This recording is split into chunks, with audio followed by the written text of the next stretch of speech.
Yeah, this is Craftsman 100 again, and I've been working on my forge on the fire pot. Artist Blade 1972 gave me some advice and said I ought to put something in here to make my fire pot more tapered so it wasn't abrupt, because it is kind of a big chamber and there's no taper inside. So I went and got the cement, which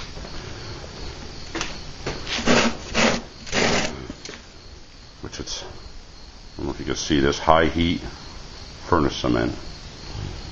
So I bought a tub of that, and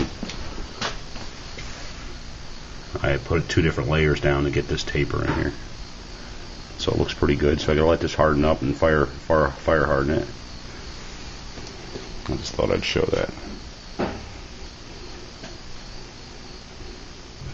I put some of that stuff in last night, the heat high temp cement, and this is what I came up with. And some it kind of like bubbled up and had a little crust. So I kind of tapped on it, and now it's kind of boogered up. So I'm going to cement it again. But it is tapering down into the hole now. I'm trying to not blind the camera, but it's better. And anyhow, I also got these spots all around the rotor that kind of need to be fixed. And I was going to taper the lip too, so that the dust and stuff doesn't get caught in there. It'd be nice to fix these cracks and whatnot.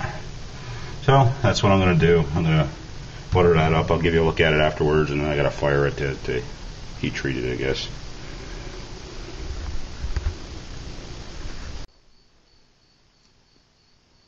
So I'm back again, and I've got the stuff all on there now. Hopefully the last coat. I repaired all the cracks, and I kind of beveled the edge around.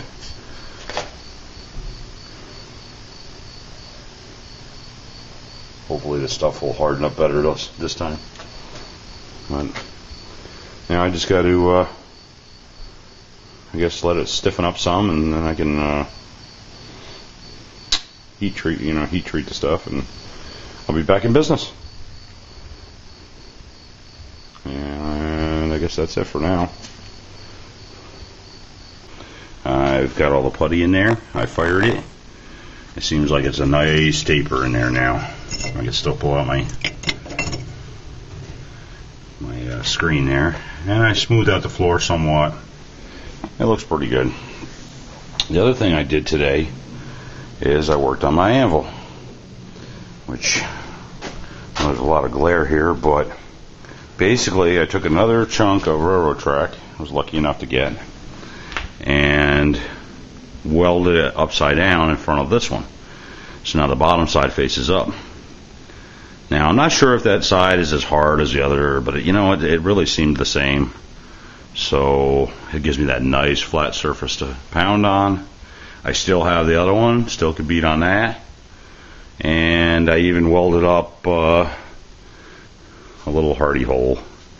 I know it's not a perfect ideal solution, but it's something to work with for now.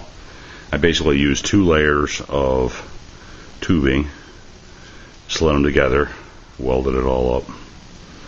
Hopefully that'll be strong enough. I thought about putting some reinforcements in here. I don't know if I'm really going to need them or not, so I didn't bother. We'll see what happens. I wrapped a chain around my anvil, helped get some of the ring out, and I didn't have a big enough magnet to make a difference, so I stuck a chain on it. Get a view from this side. But I think it came out pretty good. So it'll be a lot easier to work on that flat surface, I believe. The other thing I made up is my first tool for the anvil, which is this tool right here. And basically all you gotta do is stick it in there, drop it in, and you can use that for, making your half rounds in the metal and stuff like that. Anyway, first tool I made for it. I'll be making more. I gotta make a cutter, some other stuff. So anyway, just wanted to make a quick update. It's done, and it came out wonderful. Between that and the bricks, you wouldn't believe the difference. I mean, it's like a blast furnace now, so you'll get to see it when I get to doing my next project. Yeah, I'd like to thank Artist Blade 1972 for giving me the recommendation to taper the fire pot. I used that high temp furnace cement, and it worked awesome, man, and it really made a big difference. The other person I'd like to thank is Edward for recommending the bricks. Putting bricks around the fire pot actually made it deeper and made it much easier to keep the coal in place using a smaller amount, and it also, I think, increased the heat. So I got to thank both of these guys. I'll be forging again this weekend. Hopefully I can get some more videos made, but I got a lot of editing to do, and I'm hoping to get this stuff out as soon as I can. So anyway, thanks for watching.